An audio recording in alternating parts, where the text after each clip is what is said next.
Hola queridos estudiantes, bienvenidos a nuestra última clase de lingüística, donde abordaremos el análisis del discurso político a partir de algunas nociones que ya hemos venido elaborando en torno a la teoría de la enunciación y otros conceptos de clases anteriores que podrán usar para sus análisis. Voy a ir compartiendo pantalla, iremos trabajando con varios textos.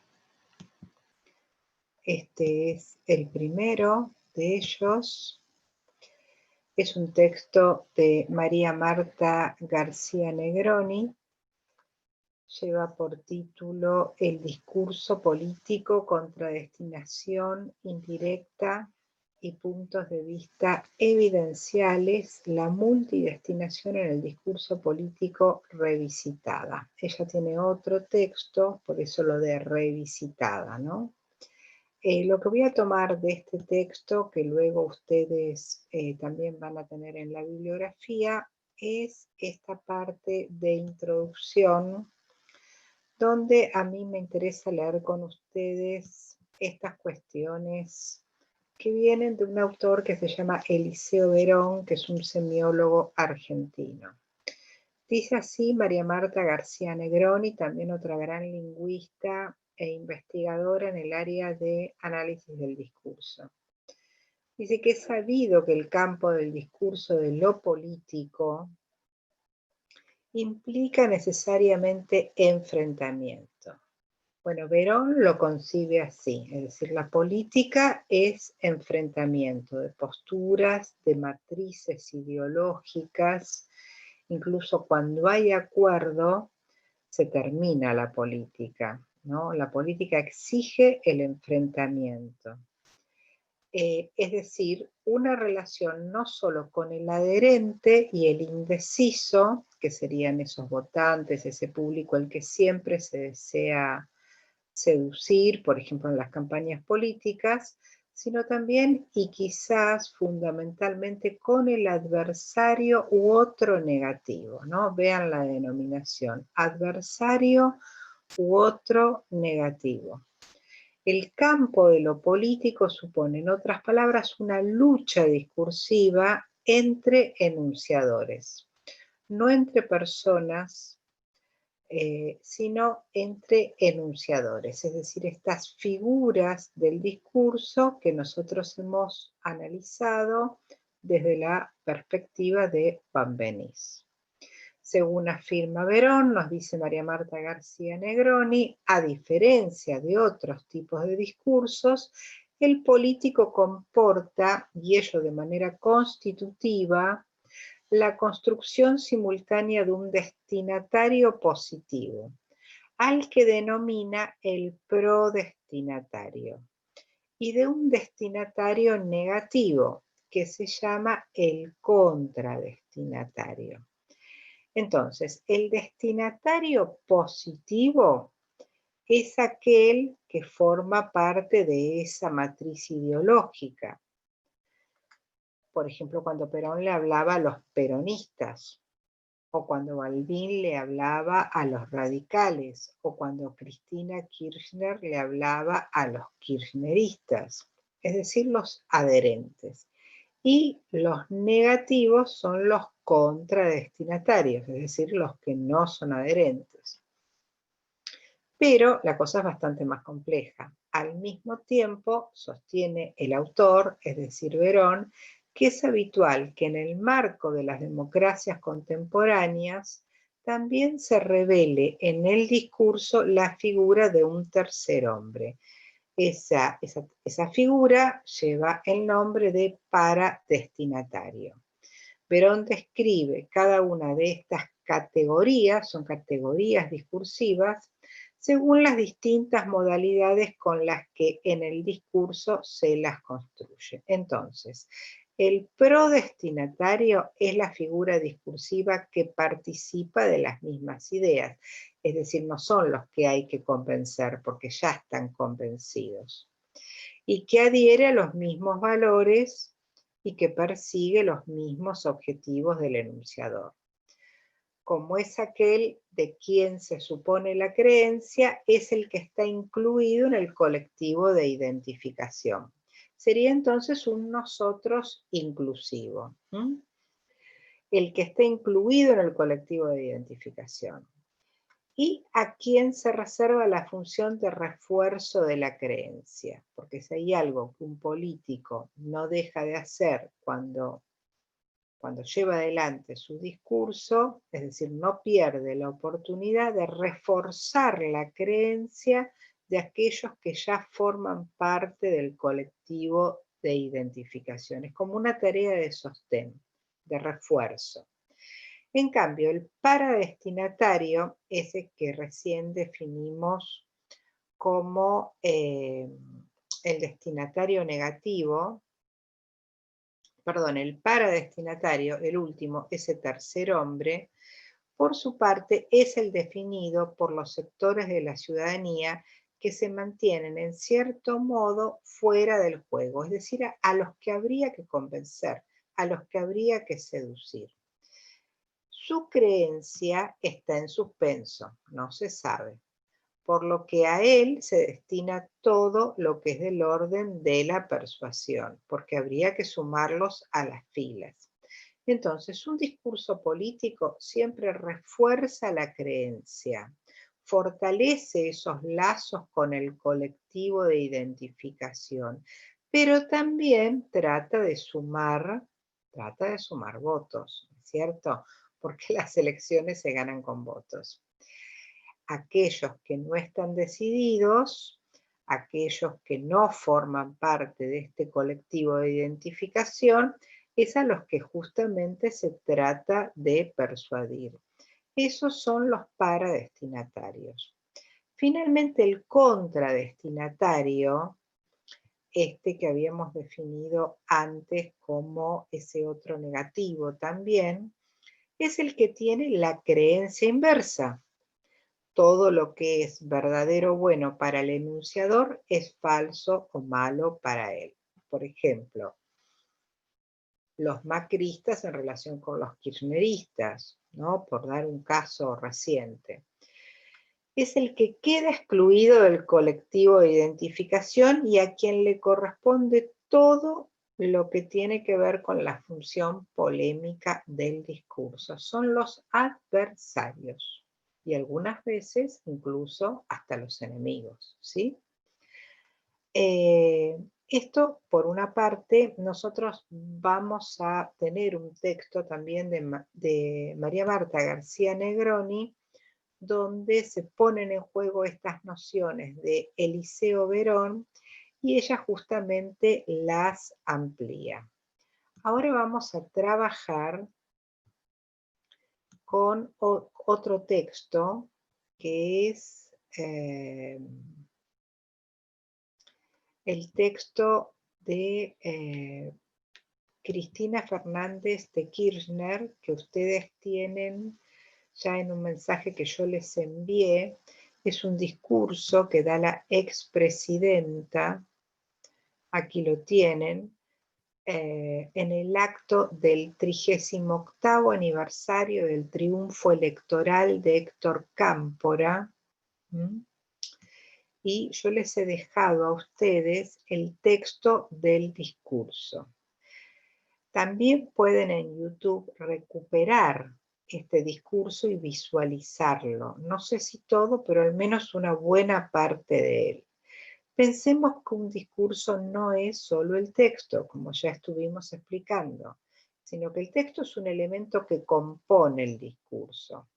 Pero el discurso está compuesto por el aquí y ahora de la situación, por los interlocutores que intervienen en él, por los contextos sociales, culturales y políticos que hay que conocer para poder interpretar el discurso. Entonces, con la lectura del texto no alcanza. ¿Qué es lo primero que hay que hacer para interpretar un discurso? Pues bien, reponer el contexto. En este caso, habría que indagar e investigar por qué es importante conmemorar, celebrar, homenajear el 38º aniversario del triunfo electoral de Héctor Cámpora. ¿Quién fue Héctor Cámpora? ¿Por qué se celebra esa elección y se la interpreta como un triunfo? Si ustedes van a analizar este discurso, esa es la primera tarea que se tienen que dar. Reponer ese contexto. ¿Sí? Vamos ahora a analizar, siempre desde la teoría de la enunciación, el discurso de la expresidenta Cristina Fernández de Kirchner, como recién les señalé. Antes diremos que el análisis del discurso político, esta es la sigla, análisis del discurso político se entiende como análisis del discurso crítico, así se lo denomina, y esta es la sigla, ADC. Se puede hacer análisis del discurso de muchos tipos de discursos, pero cuando se habla del discurso político, se lo denomina análisis del discurso crítico. Siempre se trata de una corriente que considera los discursos como prácticas sociales que forman parte del proceso social y por lo tanto constituyen significaciones sociales y prácticas sociales. En este sentido, los discursos son capaces de influir en las representaciones y en las creencias de las personas. Por eso nos interesan. Y en consecuencia en sus actitudes, por ejemplo, pueden persuadir, pueden hacer cambiar de opinión o pueden generar adversarios, enemigos. Hacen que las personas tomen decisiones. De esta manera, las representaciones presentes en un discurso contribuyen con la creación, con el mantenimiento o con la resistencia de los poderes hegemónicos. Uno de los propósitos de este análisis justamente consiste en que nos vamos a enfocar en el sistema pronominal desplegado en el texto a partir de la alternancia descripta, cuyo propósito se centra en la consolidación de una identidad política diferenciada de la juventud peronista, porque allí Cristina Fernández de Kirchner, en su momento la presidenta, define a la generación del bicentenario. No está definida la generación del bicentenario solo en este discurso, sino que hay al menos 3 discursos donde se produce esta construcción. Y son el discurso de Néstor Kirchner en el Estadio de Ferro del 11 de marzo de 2010, el discurso de Cristina Fernández en el Luna Park el 14 de septiembre de 2010 y el que nosotros estamos analizando, que es el discurso de Cristina Fernández en Huracán el 11 de marzo de 2011. Entonces, a este discurso le preceden estos dos y habría en verdad que analizar los 3. Yo ahora lo estoy haciendo de una manera más acotada, pero bueno, hago referencia a esta serie discursiva que sirve justamente para construir políticamente a la generación del bicentenario. Voy a volver ahora hacia atrás para continuar con lo que venía diciendo después de esta salvedad.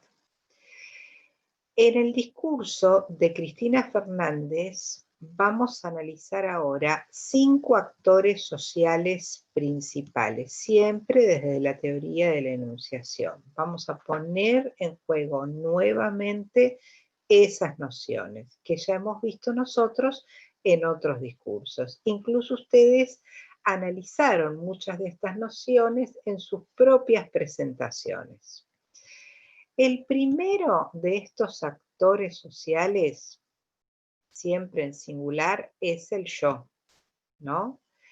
que remite siempre al locutor y da cuenta del presente de la enunciación.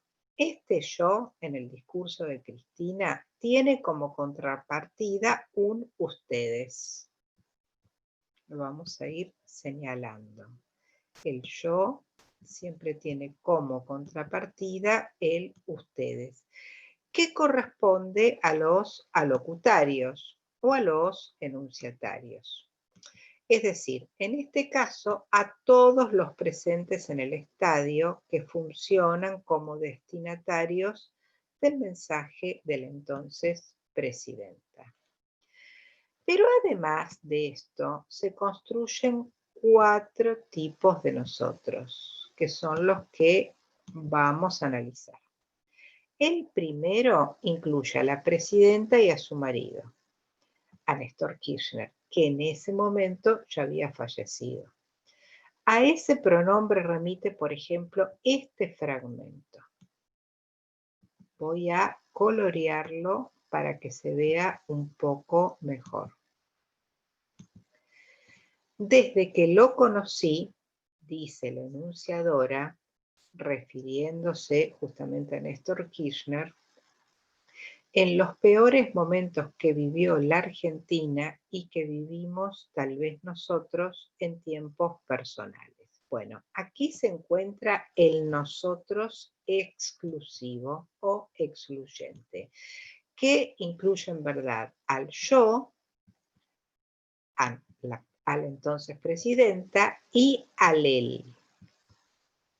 Se refiere a Néstor Kirchner, ¿no? Entonces, este es un nosotros exclusivo. Es ella y él. Y los demás quedan afuera, no están incluidos. Ese nosotros es bien interesante porque marca la historia personal del matrimonio y va desde la década del 70 hasta la muerte de Kirchner. Entonces, la función de estos pasajes, que hay varios en el discurso, hay que encontrarlos porque es un discurso muy dúctil en el pasaje de estos 5 actores, ¿no? Es decir, no es que está en una parte y después no vuelve a estar, sino que va y viene. La función entonces de estos pasajes está relacionada con la construcción de una imagen de los Kirchner desde la perspectiva del funcionario combativo con una larga historia de militancia y compromiso político que legitima su inclusión dentro de un grupo social que es valorado positivamente por ciertos sectores de la sociedad, que son los militantes de los años 70. Es esa generación a la que ellos pertenecen, con la que se identifican. Cristina trae a esa generación a cuenta todo el tiempo, no solo en este discurso, sino en muchos otros. Ahora, no aparece ninguna forma pronominal que se oponga a ese nosotros. Allí tenemos entonces un nosotros exclusivo, y ese nosotros exclusivo establece una relación de identidad con esos militantes de los años 70, como veníamos diciendo, y la idea aquí es construir una imagen entonces desde la perspectiva del funcionario combativo. O sea, esta es la función de la construcción de este actor que se define de este modo y de esta forma con el nosotros exclusivo o excluyente.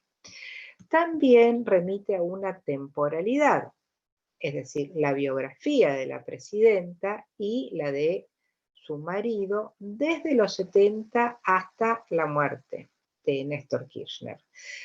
Algunos desglosamientos de nosotros en sus 2 elementos constitutivos, por ejemplo, el yo y el él, en estas partes que yo les he señalado acá. A ver. Aquel 11 de marzo, dice la presidenta, tenía yo apenas 20 años. ¿Ven? Por eso lo de biografía. Le sirve a ella para instalar un yo del pasado.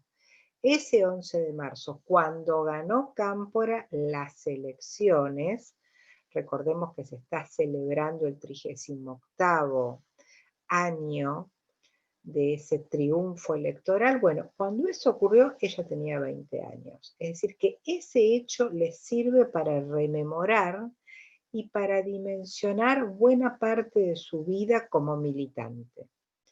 Más abajo dice, como yo tenía aquel 11 de marzo de 1973, ¿sí?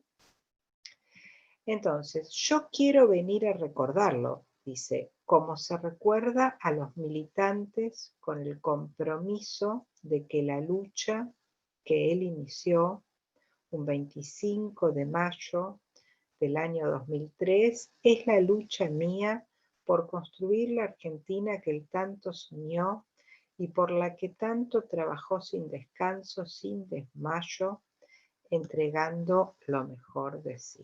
Acá está también. Esta otra parte es importante, ¿sí? Ahora vamos a hacer el análisis. En realidad, este fragmento también es un fragmento que remite a esa temporalidad, a la temporalidad de los años 70 y que sirve para instalarlo como biografía. Pensemos también que ella como presidenta y a su esposo, que fue también presidente, los está incluyendo en la biografía de la patria, ¿no? Está generando una genealogía de la patria que va de la mano con la propia vida. Porque así como hay una biografía personal de las personas, también uno podría pensar en la biografía de la patria. Entonces unir los propios destinos a los destinos de la nación, de algún modo, generan esa sensación de haber sido merecedores del lugar que ocuparon. Porque la historia de vida personal va de la mano con la historia de la patria.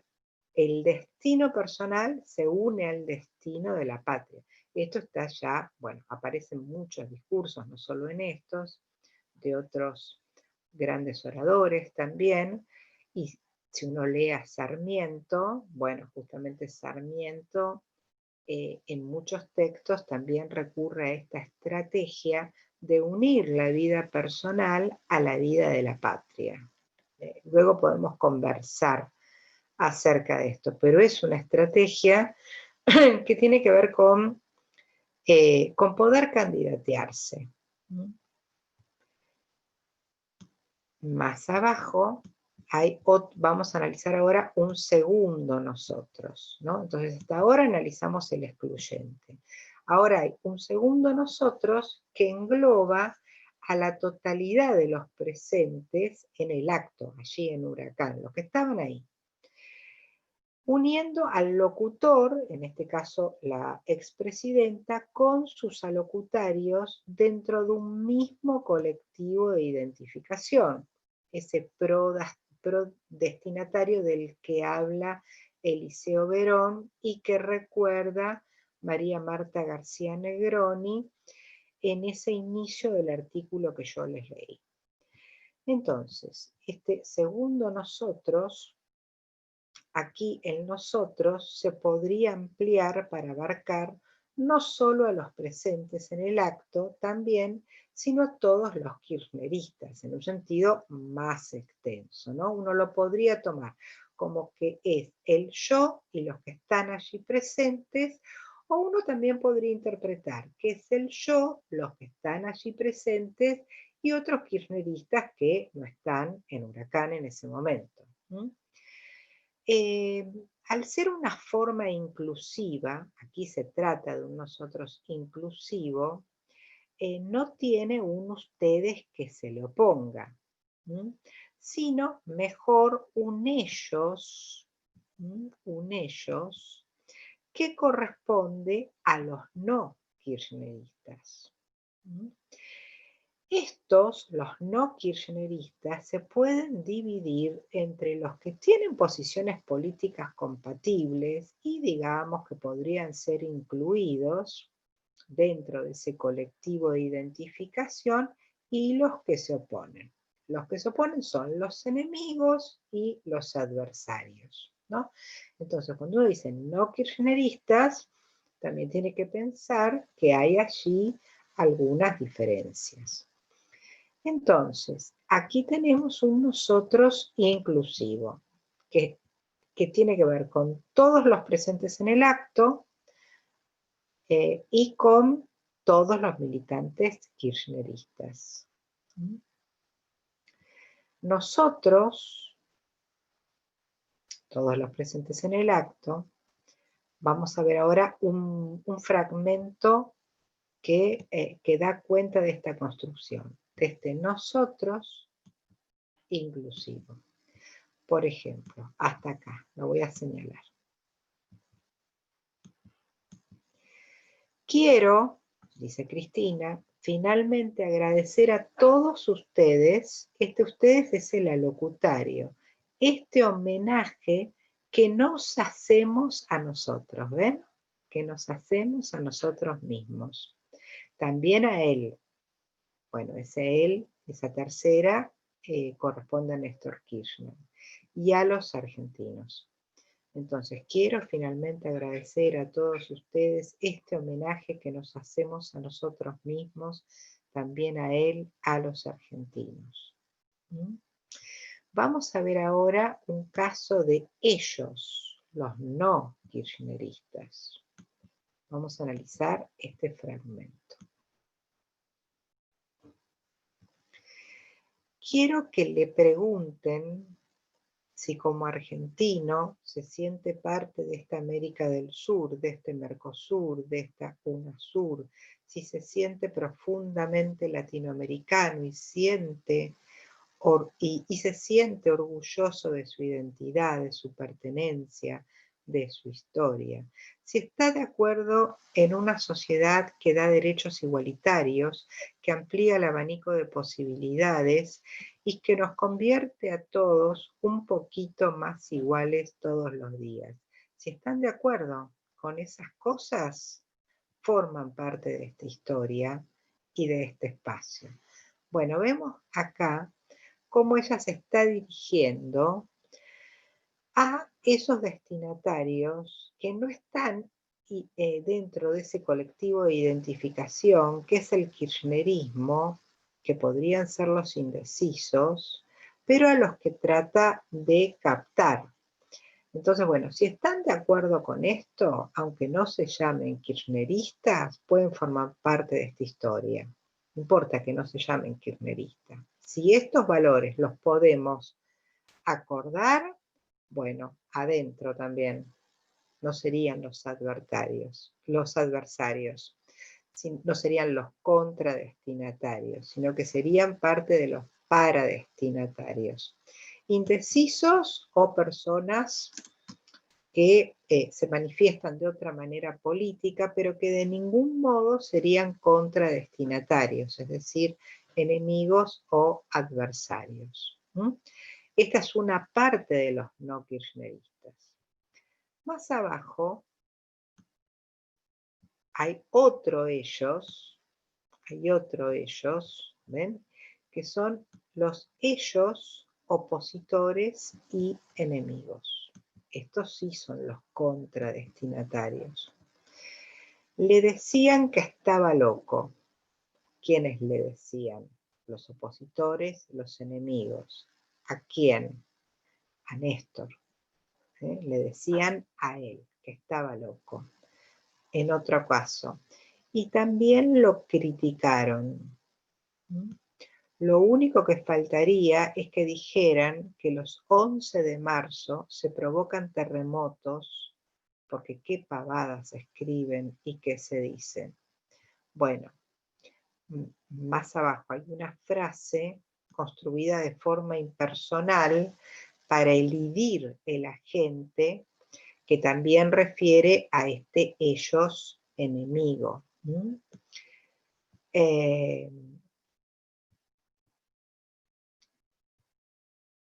Pensemos que a los opositores y a los enemigos no se les da identidad. Por eso hay muchos pronombres, como algunos, algunas, alguien, ¿no? Pronombres impersonales que son eh, muy apropiados para construir este tipo de destinatario que va por el lado de los enemigos, de los opositores, porque a los enemigos y a los opositores no se les da identidad y se le refiere amenazas generalmente, eh, advertencias, pero no se les da identidad. Por eso los pronombres indefinidos son expresiones muy usuales para construir a estos actores. Vamos a esta última frase entonces de forma impersonal para elidir a este agente que también refiere a ellos enemigos. El tercer caso de nosotros incluye a la presidenta dentro de los miembros del gobierno, pero la separa de los militantes kirchneristas, quienes constituyen el ustedes. La tercera persona, ¿se acuerdan de la no persona de Manbenís? Que es el objeto, que a veces es un sujeto o a veces es una entidad que no forma parte de la situación comunicativa. La tercera persona que anteriormente mencionamos, que remitía justamente a los no kirchneristas, afines al modelo propuesto por la presidenta, también podría corresponder a este sistema de enunciación, en tanto el gobierno les pide a sus seguidores que los sumen a ellos a sus filas. Entonces aquí lo que tenemos es a un nosotros exclusivo, pero diferente al que señalamos en la primera parte. Este nosotros exclusivo está relacionado con el gobierno. Y vamos a ver acá un fragmento donde aparece. Tenemos que seguir industrializando el país. Bueno, ¿quiénes son los que tenemos? La presidenta y quienes forman parte de su gobierno. ¿Ven? No los destinatarios esos kirchneristas que están allí en Huracán, ni los kirchneristas que no fueron a Huracán. Tampoco los enemigos, tampoco los opositores, ¿no? Entonces, tenemos que seguir industrializando el país y agregando valor para seguir generando puestos de trabajo más calificados para todos los argentinos, está relacionado con el gobierno. Excluiría a otros destinatarios. Tenemos que seguir poniendo en la educación pública en todos sus niveles el esfuerzo y los recursos, y si tenemos que seguir aún poniendo más. Bueno, vemos aquí el verbo tener en primera persona del plural, esta terminación verbal es la que justamente remite al pronombre nosotros, ¿sí? Acá hay otro caso con el verbo necesitar. Necesitamos seguir inaugurando, como hace unos días, universidades públicas y gratuitas. Entonces lo que hemos visto acá es otro nosotros exclusivo, diferente al primero que relacionamos con ese yo y ese él, que está, en el que se reunía la presidenta y el expresidente, su marido Néstor Kirchner. ¿Ven? Entonces son dos casos de nosotros exclusivos. Por último, hay un cuarto caso de nosotros que se refiere a los militantes de la JP de los años 70. Este es bien interesante porque va a servir para construir a ese colectivo de la generación del bicentenario. Y aquí tenemos un fragmento del discurso. Mis compañeros, muchos de ellos que compartimos también años de militancia, me van a entender. Entonces, aquí hay otro nosotros. Ese nosotros se identifica con los militantes de los años 70. Mis compañeros, es ella y sus compañeros de militancia. Y quedan fuera los militantes actuales. Los militantes que están allí en Huracán y los militantes kirchneristas que no formaron parte de los años 70 quedan fuera de este nosotros. Ahora, a este nosotros se le contrapone una segunda persona. Aquí sí hay una contraposición. ¿Qué segunda persona es? Bueno, a la que Cristina Fernández denomina generación del bicentenario. Recuerden ustedes que para entender este análisis que yo estoy haciendo, tienen que tener delante el discurso que ya les mandé, ¿no? Y leerlo. Esta generación del bicentenario se va a oponer entonces a los militantes de los años 70. Y dice así: yo por eso quiero rescatar la historia. Yo identificado con la locutora, ¿no? Con Cristina. Yo por eso quiero rescatar la historia, pero también quiero una juventud que construya su propia historia. ¿Ven acá cómo se separa también? Rescatar una historia de la que ella formó parte, pero ¿para qué lo está haciendo? Bueno, para que la juventud actual en ese momento construya otra historia, pero como la hicimos nosotros. Este nosotros son los militantes de los 70. ¿Mm? Es otro nosotros exclusivo. ¿Mm? Como lo hicimos nosotros. Ustedes remite a la generación del bicentenario. Vean que ustedes tampoco es el mismo que al inicio del discurso, donde se dirige a todos los kirchneristas o bien a los kirchneristas que están allí en Huracán. Ahora, ustedes está más recortado. Ustedes se identifica solo con la generación del bicentenario. ¿Mm? Se dirige a esos jóvenes militantes. Por ejemplo, si hubiese gente más grande, no ingresaría en este colectivo de la generación del bicentenario. Ahora vamos a analizar la forma en que Cristina construye su enunciatario denominado Generación del Bicentenario, algo ya hemos dicho, lo vamos a completar. Y la construye en relación siempre con el nosotros militante de los 70.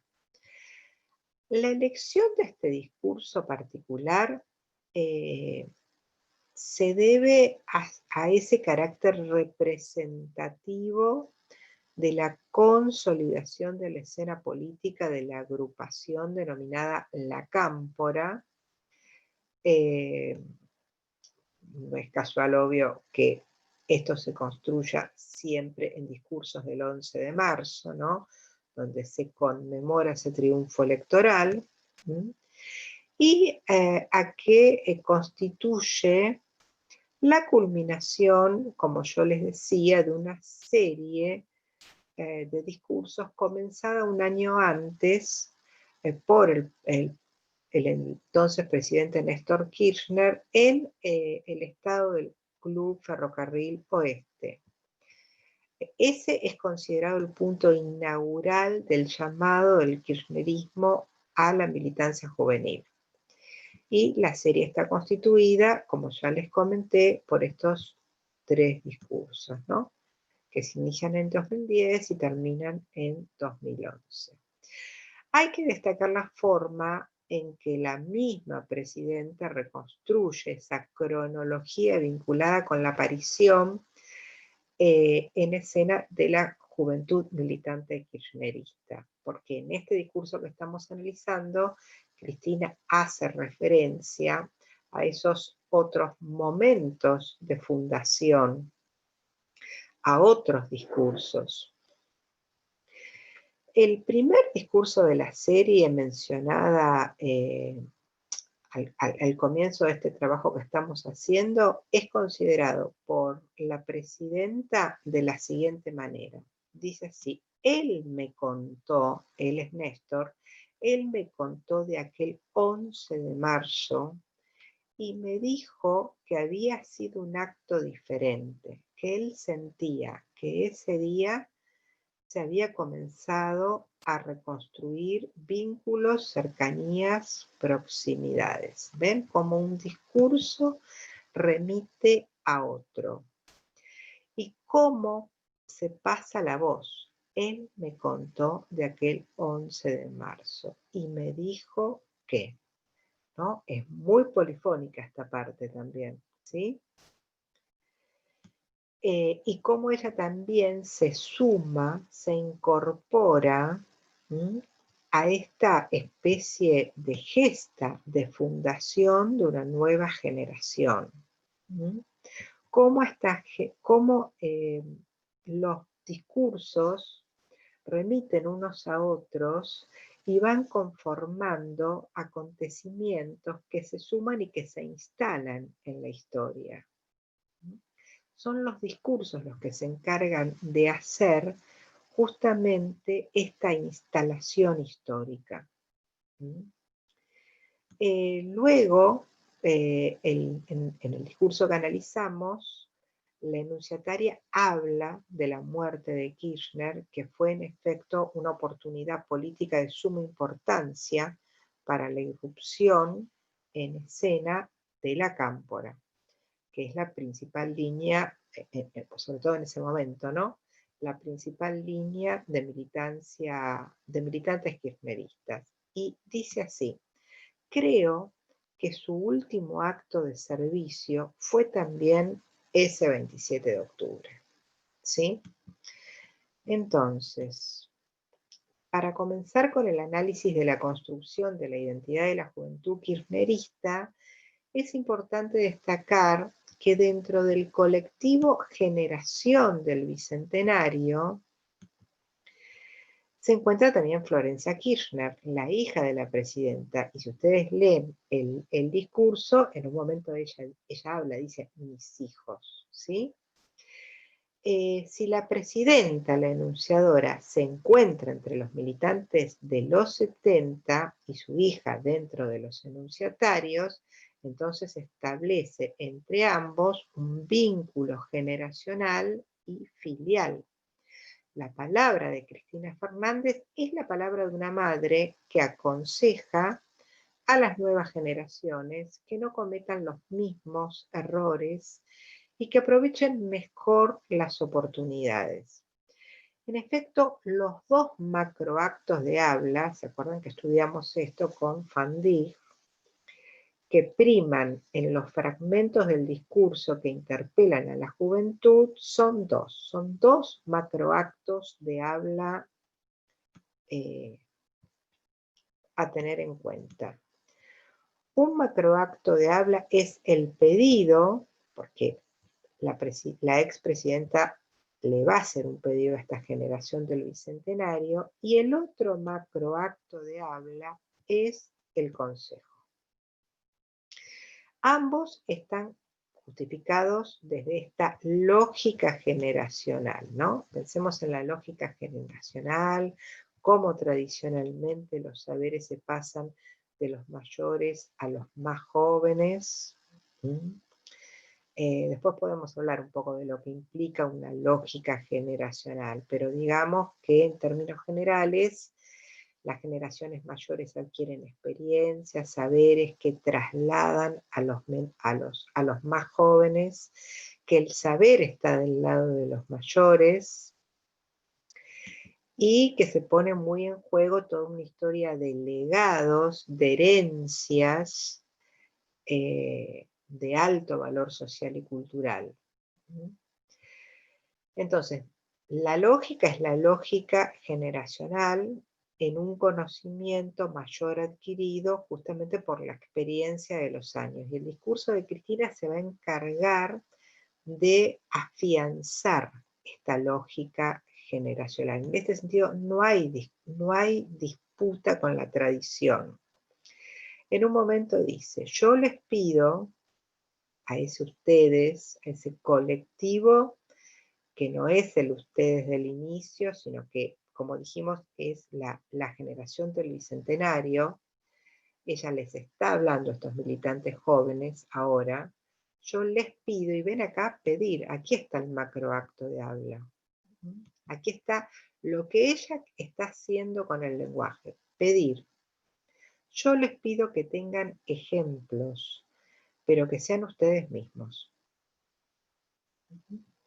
Cada uno de ustedes, cada una de las horas, porque créanme que el gran vínculo que nos une a todos desde 1810 a la fecha, y vean acá que remite a un año, a una fecha que tiene que ver casi con la fundación de la patria, es el primer gobierno revolucionario, 1810. Y un gobierno en el que hubo enfrentamiento, por ejemplo, con la madre patria, cuando nuestro país intenta liberarse de la colonia, ¿no es cierto? Entonces, 1810 es un año de enfrentamiento generacional también. Por eso, aquí, 1810, esta fecha no es un deíctico, sino que es un referente cotextual. A ver, volvamos a leer esta parte. Yo les pido que tengan ejemplos, pero que sean ustedes mismos, cada uno de ustedes, cada una de las horas, porque créanme que el gran vínculo que nos une a todos desde 1810 a la fecha es el inmenso compromiso con los intereses de la nación y con los intereses del pueblo, que son la misma cosa. Nación y pueblo, pese a que algunos quieran diferenciarlo. Bueno, entonces este es el pedido, Y por otra parte, es también bien importante cómo define nación y pueblo como una unidad. Está definiendo la nación como el pueblo, o sea, ¿quiénes integran la nación? El pueblo. Esto no siempre fue así. A lo largo de la historia, y si uno hace un análisis de distintas naciones, no todos ingresan al proyecto de nación. En este discurso, nación y pueblo se aunan, no habría diferencia. Por eso dice, pese a que algunos quieran diferenciarlos. Y aquí le está arrojando un dardo a los adversarios, a los enemigos.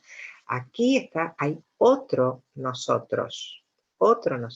Vean este algunos, este pronombre indefinido. Bueno, estos a los que no se les da identidad, no se los nomina, son algunos, son los enemigos. Hay quienes quieren diferenciar lo que es la nación de lo que es el pueblo, como que la nación es para unos y el pueblo podría estar por fuera o no integraría, no formaría parte de los proyectos de nación. Bueno, algunos pueden pensar así, esos que piensan así son los enemigos, son los adversarios. Por eso, este es un buen ejemplo, esta parte, para ver cómo de un nosotros se pasa al otro. ¿Sí? El subjuntivo, por otra parte, el subjuntivo se reitera a lo largo de estos fragmentos, ya que no se trata de las acciones que efectivamente realiza la juventud militante, sino de los deseos de la generación anterior, cuya expresión justamente cristaliza Cristina Fernández. En ese mismo sentido, el subjuntivo, el modo subjuntivo, funciona también en su forma negativa.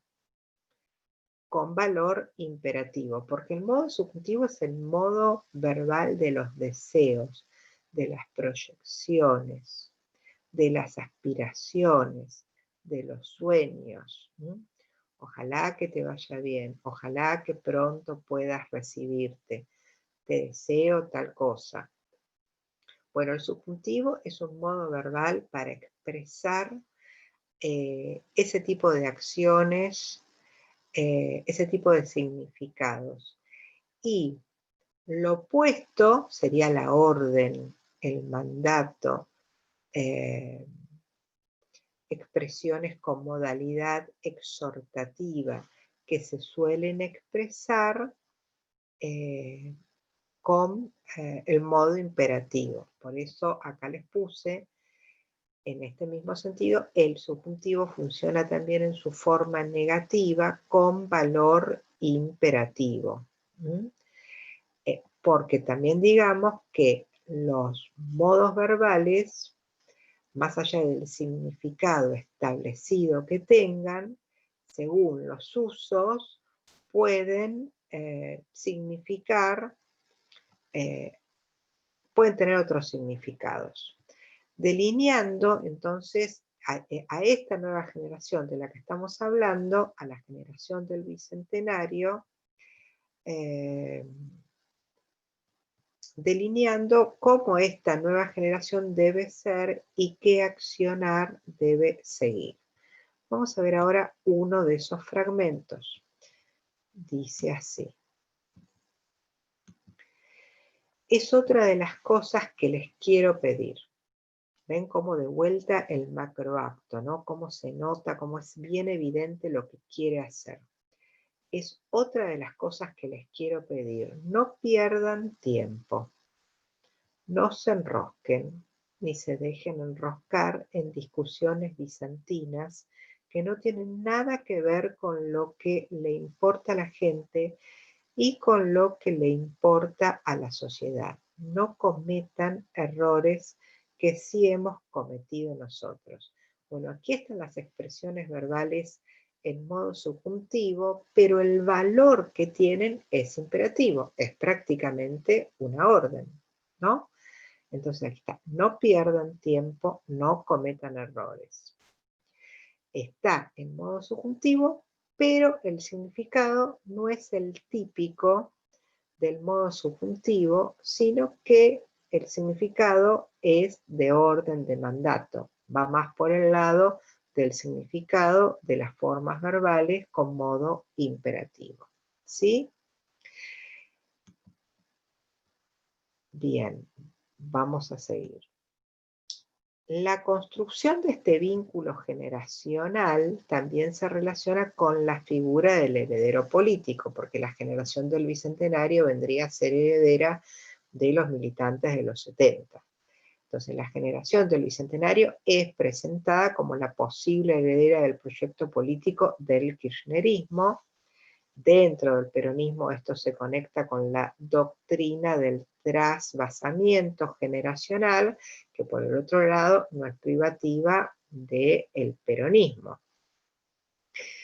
Pero que es de particular importancia para la juventud peronista de los años 70, a la cual el kirchnerismo hace acá, y no solo en este discurso, sino en muchos otros, tampoco solo en los discursos de esta serie, sino en general. Prácticamente no hay discurso donde esto no aparezca. Me refiero a la cual el kirchnerismo hace referencia constante, es decir, a la juventud peronista de los años 70, ¿para qué? Como forma de impulsar a los nuevos grupos de militantes. Esto está muy relacionado también con esos destinatarios directos de los que habla Verón, a los que hay que a los que hay que impulsar aún más estas creencias, es decir, a esta acción de refuerzo y de sostenimiento de las creencias. Es algo así como mantener vivo el fuego. Entonces, en este discurso, Cristina postula una serie de presupuestos que fortalecen esta noción de que la generación del Bicentenario es heredera de los militantes de los 70, ¿no? Por una parte, ella va a afirmar la necesidad de encontrar quienes continúen con ese modelo de los militantes de los 70, aun si sus líderes ya no están, y aquí aparece entonces la idea de sucesores. Por ejemplo, en este párrafo. Yo siento que a lo largo de la historia del campo nacional y popular, liderado por hombres o por mujeres, cuando esos hombres o mujeres ya no estaban, era como que se desperdigaba porque faltaba la construcción orgánica, porque faltaba la construcción política e institucional que no hiciera depender la transformación y el cambio de una o dos personas. Ese es el gran desafío que tenemos hoy los argentinos, que tienen los jóvenes. ¿Cómo hacer para que tanta lucha no sea en vano? Y aquí ella encuentra un motivo por el cual no le fue tan bien a los militantes de los 70. Y les envía el consejo. O sea, ¿por qué no ¿cuál fue el error que cometieron? ¿O cuál fue el error que no deberían cometer ahora, no? Bueno, ella lo coloca en clave de gran desafío. Ese es el gran desafío que tenemos hoy los argentinos, que tienen los jóvenes. ¿Cómo hacer para que tanta lucha no sea en vano?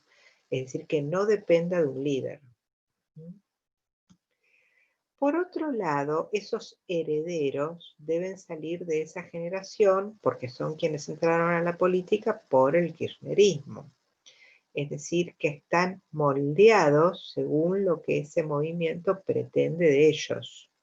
A diferencia de otros miembros del kirchnerismo provenientes del peronismo tradicional o de otras líneas ideológicas, ¿no? Y aquí está. Por primera vez ustedes, y aquí los nombra, generación del Bicentenario, vean el apelativo vocativo, generación del Bicentenario, que es un modo, ¿no?, de nombrar a ustedes. ¿Quiénes son ustedes? Porque ustedes es un pronombre. Bueno, este es el nombre del pronombre, generación del Bicentenario. Se están incorporando a la política no contra alguien, como ocurrió con los militantes de los 70, sino por alguien, por una historia, por la Argentina, por seguir mejorando las cosas. Es decir, que la generación del Bicentenario tiene un comienzo diferente a los militantes de los 70, que ingresan a la política porque se oponen. En cambio, la generación del Bicentenario no tiene ese origen, sino que ingresan a la política porque están con alguien, no por oponérsele. Los jóvenes son inexpertos, están dentro del ámbito del no saber. Esto es muy clásico en los discursos intergeneracionales, donde se pasa el legado, donde se pasa el poder, donde hay trasvasamiento. Siempre hay alguien que tiene la experiencia y otro que no la tiene o que tiene menos experiencia. En ese sentido es muy tradicional el discurso de Cristina, porque a estos actores sociales los va a dejar en ese lugar que tradicionalmente tienen. Los jóvenes son inexpertos, están dentro del ámbito del no saber con respecto a la generación que los precede. Sin embargo, poseen una ventaja que quizás por su condición de jóvenes no pueden reconocer. Por eso es necesario que Cristina acá les indique el camino a seguir. Y esto que yo acabo de comentar, creo que se ve bastante bien en esta parte. Cuando Cristina les dice, ustedes no tienen idea, porque son muy jóvenes. Mis compañeros, muchos de ellos que compartimos también años de militancias, me van a entender. pero quiero que sepan que ustedes tienen la inmensa oportunidad histórica de participar en la construcción de un país diferente. Entonces ven aquí cómo los convoca. ¿Mm? Por otro lado, los deja en este lugar de jóvenes sin experiencia y vuelve a ese otro nosotros que es exclusivo, donde ingresa ella junto con sus compañeros de militancia de los 70. Y por último, la entonces presidenta, luego de advertir sobre las oportunidades que tienen y también sobre las dificultades con las que la nueva generación se va a encontrar, directamente les traspasa la responsabilidad de profundizar el modelo y de conducir el país. Son ellos, y no la entonces presidenta o el gobierno, los que están construyendo el destino de toda la Argentina. De esta forma, lo que hace es amplificar las posibilidades que en un régimen presidencial como el actual pueden tener los militantes políticos, incluso los que ejercen cargos legislativos. El tono de los pasajes que hacen referencia a la misión histórica de los jóvenes en algún momento linda con lo épico. Bueno, que esto es propio también de los discursos de los presidentes. Me refiero a esta parte. Yo les pido que construyendo su propia historia, pensemos que la épica es un relato fundacional. Pensemos en Mío Cid, en la canción de Rolando, en Beowulf, en el cantar de los Nibelungos. La épica tiene que ver con la fundación de pueblos, de ciudades, de comunidades, de naciones, con el inicio de la historia de una comunidad. Entonces, yo les pido que construyendo su propia historia, su propia identidad, también están construyendo la historia de todos nosotros. ¿Mm? Bueno, este ha sido entonces un análisis de estos 5 actores, de estas formas del nosotros, más el yo y el ustedes, que podemos recuperar en este discurso de la expresidenta Cristina Kirchner y poner en juego las nociones de la teoría de la enunciación. Este apunte de clase también se los voy a dejar en el foro y voy a completar con un texto de María Marta García Negroni, donde profundiza las nociones de Eliseo Verón. En esta clase, entonces, hemos avanzado en torno a lo que podríamos considerar un inicio del análisis del discurso crítico.